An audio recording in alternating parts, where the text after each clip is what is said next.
কিছু কিছু জায়গায় আমি দেখেছি, এটা কোথাও কি বলবো, ভগবানেরই হয়তো বিচার এটা।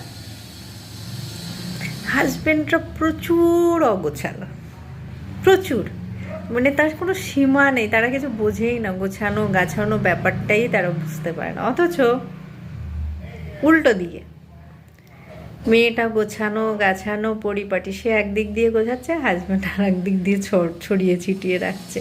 এই জিনিসটা আমি অনেক জায়গায় দেখেছি। হবেই হবে যে হাজব্যান্ড গোছানো, তার ওয়াইফও গোছানো, এই জিনিসটা আমি আজ অবধি খুঁজেই পেলাম না যে দুজনে খুব সুন্দর গোছানো গাছানো।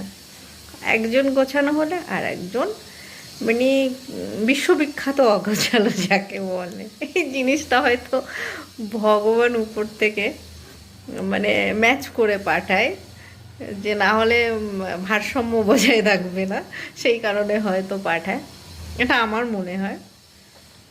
আর উল্টো দিকে মেয়েটা জনম অগোছালো, হাজব্যান্ডটা কি পরিপাটি। সেই সব হাজব্যান্ডগুলো কি দুর্দশা, বউ গুছিয়ে কাজ করতে পারে না, বউ এইটা করতে পারে না, এটা করতে পারে না, তবু ঠিক আছে হাজব্যান্ডগুলো অগোছালো হলেও বাড়িতে ধরো বউ সব ঠিকঠাক গুছিয়ে গাছিয়ে পরিপাটি করে রাখে, তো চলো ঠিক আছে। কিন্তু যেসব ছেলেদের বউ অগোছালো হয় তাদের মানে দুঃখের আর শেষ নেই। সে বউয়ের পেছনে এইটা করো ওইটা করো, সে এইটা কেন করলে না, এই করতে করতে তাদের অবস্থা খারাপ হয়ে যায়, তাই না?